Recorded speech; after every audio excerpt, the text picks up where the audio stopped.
नमस्ते। Hi hello, कैसे आप सब? चलिए कहानी शुरू करते हैं। विनय अपने कमरे से बाहर निकलते हुए जैसे खुशी और सुकून से भरी होती है, उसके चेहरे पे लाली जैसे प्यार से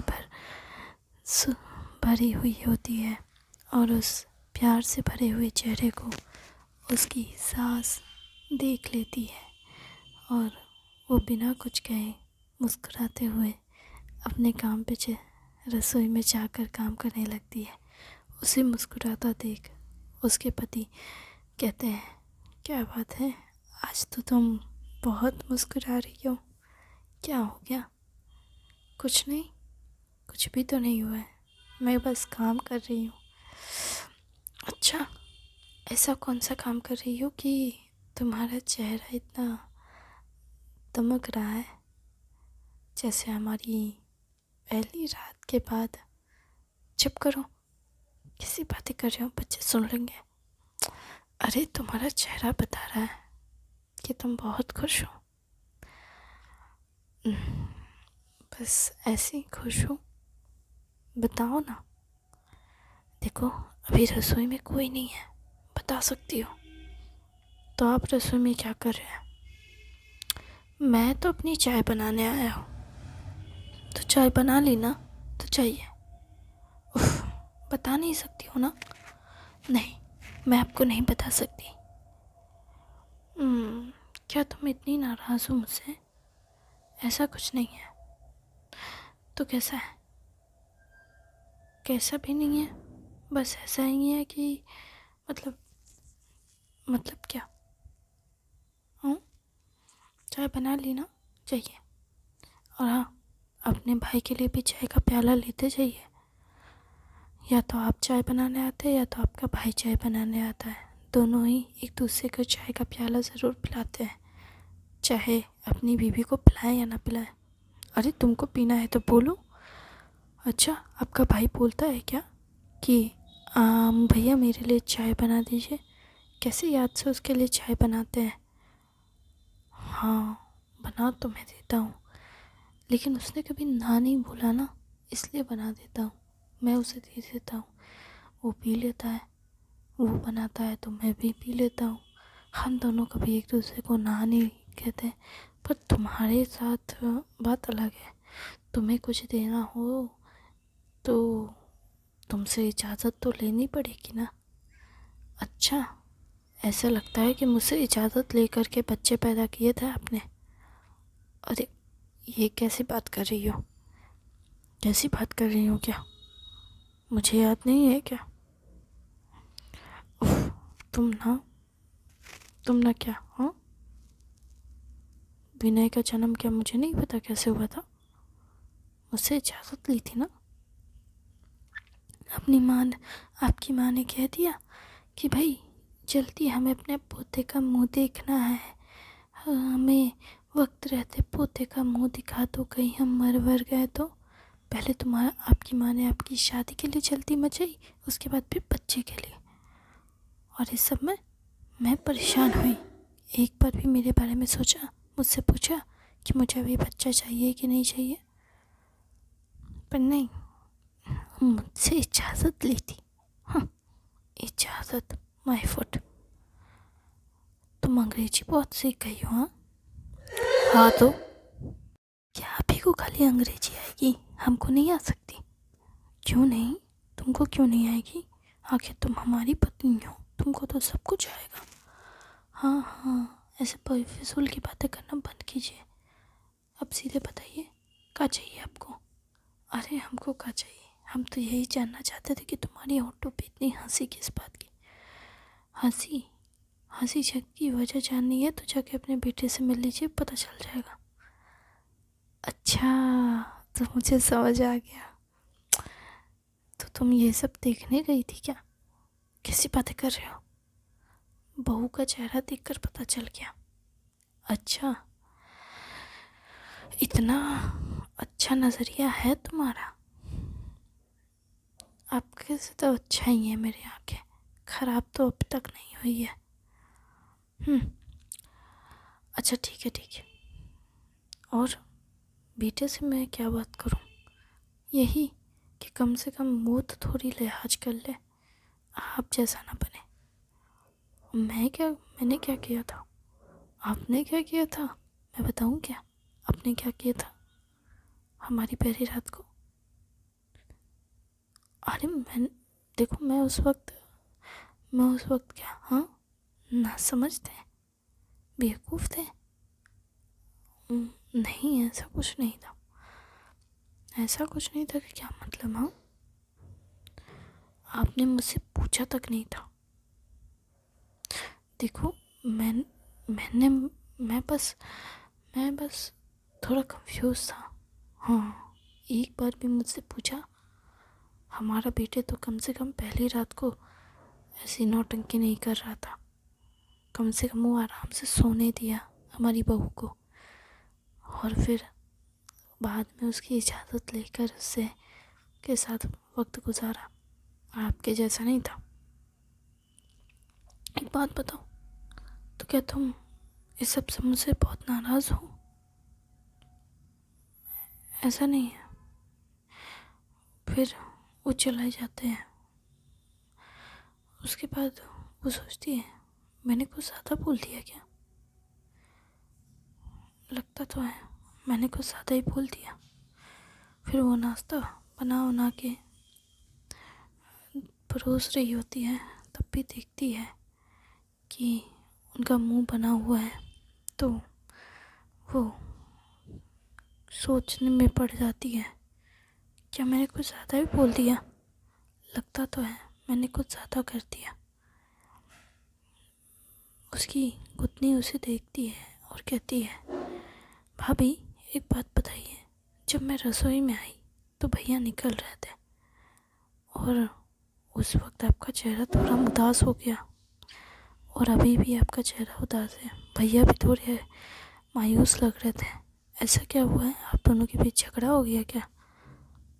नहीं, ऐसा कुछ नहीं है, बस मुझे लगता है कि मेरे अंदर तुम्हारी आत्मा आ गई थी और मैंने कुछ ज़्यादा ही बोल दिया। वो आपने भैया को सुना दिया? हाँ, मुझे लगता है मैंने कुछ ज़्यादा ही कह दिया। आप तो हमेशा शांत रहती हैं। हाँ, लेकिन इस बार मैंने शायद अपनी हद पार कर दी। और तुम्हें तो पता ही है, तुम्हारे भैया ऐसे व्यक्ति हैं जिन्हें अगर कोई एक बार ना कह दे तो वो दोबारा उस इंसान के पास जा कर के उन्हें मनाएंगे नहीं, उसे प्यार नहीं करेंगे। उन्हें प्यार चाहिए लेकिन वो किसी को प्यार नहीं कर सकते, उन्हें प्यार बयां करना ही नहीं आता। और यही चीज़ है कि मुझे बुरा लग रहा है, क्योंकि उनका ना हमेशा से यही रहा है। उनको पैम्परिंग चाहिए, उनको हर कोई पैम्पर करे, सही है। वो किसी को पैम्पर करते हैं तो भी सही है, लेकिन उनकी पैम्परिंग में कोई नखरे दिखाए ये उनको पसंद नहीं। उनका प्यार में मैंने थोड़ी, मतलब, कोई बात नहीं भैया, समझ जाएंगे, वो उतना माइंड नहीं करेंगे, चिंता मत कीजिए, इतने बड़े हो गए हैं, बच्चों के अब तो बहू भी आ गई है, अब क्या, वो ऐसे नहीं है। वो इस तरह से तसल्ली देने की कोशिश तो करती है, पर वो अंदर ही अंदर जानती है कि उसकी पति कैसे हैं, और इसलिए वो सारा दिन थोड़ी उदास रहती है, काम पे भी ध्यान नहीं लगता। उधर उनका भी हाल कुछ ऐसा ही रहता है, वो भी काम पे ठीक से ध्यान नहीं दे पाते हैं। तो फिर उसका भाई भी कहता है, भैया क्या बात है, आप काफ़ी उदास लग रहे हैं, विनय के साथ कुछ हुआ है क्या? जिस पर वो कहते हैं, विनय के साथ क्या होगा, वो अपना काम कर रहा, मैं अपना काम कर रहा हूँ, बेटे के साथ अब बाप का क्या, वो सब कुछ नहीं। अच्छा, तो फिर आप इतने उदास का है? कुछ नहीं, बस सोच रहा हूँ कि क्या सोच रहे हैं? अरे क्या है ना, तुम्हारी भाभी जो है, क्या भाभी के साथ झगड़ा हो गया? आप मजाक तो नहीं कर रहे ना भैया? आपका और भाभी का कभी झगड़ा हो ही नहीं सकता। क्यों? अरे क्योंकि भाभी बहुत अच्छी है। वो हमेशा से आपको समझती है, आपके हर बात को वो हमेशा से ध्यान रखती है। आपको कब गुस्सा आता है, कब आपको गुस्सा नहीं आता है, आपको कौन सी बात अच्छी लगती है, कौन सी बात अच्छी नहीं लगती है, आपके हर एक चीज़ का ध्यान भाभी रखती है। आपके सामने कभी भाभी ने ऊंची आवाज़ में बात नहीं की। आपकी हर बात, हर एक चीज़ भाभी को पता है। पर तुम्हें ये बात कैसे पता?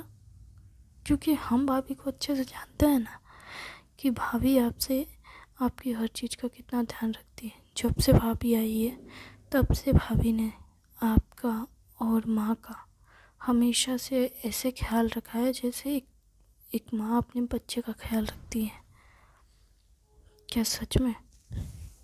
हाँ, भाभी ने हमेशा आपको एक बच्चे की तरह ट्रीट किया है। आपने कभी ध्यान ही नहीं दिया। क्या वो सच में मुझे एक बच्चे की तरह समझती है? ऐसा नहीं है, आप उनके पति हैं भैया, लेकिन भाभी जो है वो हमेशा से पूरे परिवार के हर एक सदस्य का बच्चे की तरह ध्यान रखते आई हैं। कभी भी किसी के बात का बुरा नहीं मानी, कभी किसी को उल्टा जवाब नहीं दिया, एकदम शांत रही। मैं तो कभी कभार सोचता था कि भाभी को गुस्सा नहीं आता। मतलब हम लोग इतना शोर मचाते हैं या हम लोग तंग करते हैं। याद है, मैंने तो एक बार हमारे दोस्तों को लेकर के घर आ गया था और उस दिन ना भाभी की तबीयत आपको पता है बहुत ख़राब थी, उनको बुखार था। लेकिन भाभी ने तब भी मुझसे कोई शिकायत नहीं की। और तो और एक बार तो आपकी भी दोस्त आ गए थे जब भाभी त्यौहार में काम कर कर के थक गई थी, और अब त्यौहार के दिन फिर मेहमान लेके आ गए थे और आपने भाभी से कह दिया कि खाना बना दो। भाभी ने तब भी गुस्सा नहीं किया। भाभी की जगह मैं होता तो कितना कुछ बोल देता, लेकिन भाभी ने कभी कुछ नहीं कहा। भाभी ने आपकी हर बात को सर आंखों पे रखा। इसलिए मुझे तो पता है कि भाभी आपसे कभी झगड़ ही नहीं सकती, क्योंकि वो आपको हमेशा से जानती हैं और हमेशा से समझते आई हैं। क्या सच में वो मुझे इतना समझती है? और मैं क्या उसे जानता हूँ? उसकी परेशानियाँ, उसकी तकलीफ़ें, क्या मैंने कभी उस पर ध्यान दिया? वो ये बात सोचने में नहीं लगते हैं और अपने भाई की कही हुई बातों को ध्यान देते हुए वो रात में जब घर जाते हैं तो वो अपने पति के पसंद के सारे खाने बना कर रखती है, और जब वो आते हैं तो वो खाना परोसती है, जिस खाने को देखकर विनय कह देता है, ये तो सब पापा की पसंद के खाने हैं। क्या बात है माँ, आज पापा पे बड़ा प्यार आ रहा है। चुप कर, उसकी चाची तुरंत कहती है, जिस पर वो कुछ नहीं कहती। विनय कहता है, क्या बात है, माहौल काफ़ी सीरियस लग रहा है। विनय का भाई भी ये चीज़ नोटिस करता है और कहता है, बड़े पापा, आपने बड़ी माँ से झगड़ा किया है क्या? आज पहली बार बड़ी माँ को इतना शांत देख रहा हूँ। बड़ी माँ, कुछ हुआ है? अरे कुछ नहीं हुआ है, कुछ भी नहीं हुआ है, चलो खाना खाओ। मैं तो बस इसलिए ऐसे बना दिया, और ऐसा किसने कहा कि सब तुम्हारे बड़े पापा के पसंद का है? हाँ, ये बैगन का भरता तुम्हें भी तो पसंद है। हाँ पसंद तो है, लेकिन बड़े पापा को भी पसंद है ना। अच्छा, क्या सिर्फ बड़े पापा के घर में पसंद की चीज़ें बनती है, बाकियों की नहीं? भाभी, आप बोल रही हैं आप ज़्यादातर भैया के पसंद का ही खाना बनाती हैं। उनके पसंद का हर एक चीज़, हर एक डिश आपको पता है। ये सुनते ही वो मुस्कुराती है और मुस्कुरा के अपने पति की तरफ देखती है, लेकिन वो थोड़े खामोश और सीरियस होते हैं। फिर सभी लोग एकदम से शांत होकर चुपचाप खाना खा लेते हैं। वो सोचते हैं ज़रूर कुछ हुआ है। वो खाने के बाद वो रसोई में जाकर काम कर रही होती है, बर्तन धोती है। विनीता जाती है और कहती है, माँ कुछ हुआ है क्या? जिस पर वो कहती है, नहीं कुछ भी तो नहीं। फिर वो चाची से पूछती है, चाची कुछ हुआ है क्या मम्मी और पापा के बीच? अरे कुछ नहीं, उन दोनों की किसी बात से थोड़ी अनबन हो गई थी, लेकिन ज़्यादा कुछ नहीं हुआ है। अच्छा, अरे वो दोनों को सारा दिन में टाइम नहीं मिला है बात करने का। सुबह झगड़ा हुआ है, सारा दिन काम में रहे, रात में बात करेंगे साथ में बैठ के तो ठीक हो जाएगा, चिंता मत करो, वो पति पत्नी के बीच की बात है। अच्छा, फिर वो सभी को कहती है, जाओ अपने अपने कमरे में जाके सो जाओ। फिर वो दोनों भी अपने अपने कमरे में चले जाते हैं। विनय कहता है, तुमने देखा? हाँ, तुमने देखा? मेरा तो चाचा जी से पूछने का मन था, लेकिन मैं जानता हूँ कि मुझे ये सब में नहीं पढ़ना चाहिए। तुमने पूछा है क्या माँ से? हाँ, माँ से तो नहीं, लेकिन चाची से पूछा। लेकिन चाची ने कहा कि ये दोनों पति पत्नी के बीच की बात है, मुझे इसमें नहीं पढ़ना चाहिए। और सच कहूँ तो शायद वो सही है, हमें नहीं पढ़ना चाहिए। वो माँ और पिताजी के बीच की बात है। सही कहा। और वैसे भी उन्हें वक्त नहीं मिलता एक दूसरे के साथ, सिर्फ सुबह और रात। वो रात भर साथ रहते हैं, बस उनके पास इतना ही टाइम रहता है। रात में वो 10 बजे कभी 11 बजे दुकान बंद करके आते हैं। अभी भी खाना वाना खाने के बाद वो दुकान चले गए बंद करने के लिए। अब दुकान जाकर बंद करके फिर घर आएंगे, तब उनके बीच बातचीत होगी। फिर अगर बातचीत नहीं हुई तो फिर सुबह में बातचीत थोड़ी बहुत होगी, फिर वो चले जाएंगे। क्यों ना हम उन्हें किसी ट्रिप पर भेज दें? क्या, पापा और मम्मी को? उनकी एनिवर्सरी भी आने वाली है ना, तो क्यों ना हम लोग उन्हें एनिवर्सरी पे गिफ्ट दें। हम लोग जहाँ पहले थे उसी घर में उन्हें भेज देते हैं। वो दोनों साथ में अच्छे से वक्त गुजारेंगे तो शायद उनके बीच की दूरियां ख़त्म हो जाएगी, उन्हें एक दूसरे को समझने का वक्त मिलेगा। वो दोनों हमेशा से जिम्मेदारियों में उलझे रहे और मुझे लगता है कि माँ कुछ ज़्यादा ही जिम्मेदारियों में उलझी रही। पापा की जिम्मेदारी, घर की जिम्मेदारी, फिर चाचा जी की पूरी फैमिली की जिम्मेदारी उन्होंने उठाई, उन्होंने सारी चीज़ों को हैंडल किया। मुझे लगता है कि उन्हें अब थोड़ा आराम करने की ज़रूरत है और साथ में पिताजी को भी आराम करने की ज़रूरत है और उन्हें एक दूसरे को समझने की और वक्त देने की ज़रूरत है। उम्र का इतना बड़ा सफ़र, उन्हें एक दूसरे के साथ बहुत सारी बातें करनी होगी। मुझे लगता है उन्हें वक्त देना चाहिए। सही कह रही हूँ। चाचा जी से बात करता हूँ कल सुबह, उनसे कहता हूँ कि वो कुछ दिन दुकान संभाल लें और पापा को बाहर भेज देते हैं। जब तक पापा आएंगे वापस, तब तक हम लोग घर पे रहेंगे आराम से और सारी चीज़ें संभालेंगे। और बिज़नेस, घर का जो बिज़नेस है वो मैं संभाल लूँगी और चाचा जी दुकान संभाल लेंगे। हम लोग मिल बांट के काम करेंगे तो सारी प्रॉब्लम सॉल्व हो जाएगी।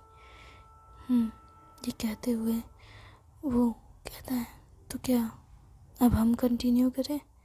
जिस पर विनीता कहती है, मैं थक गई हूँ, मुझे नींद आ रही है।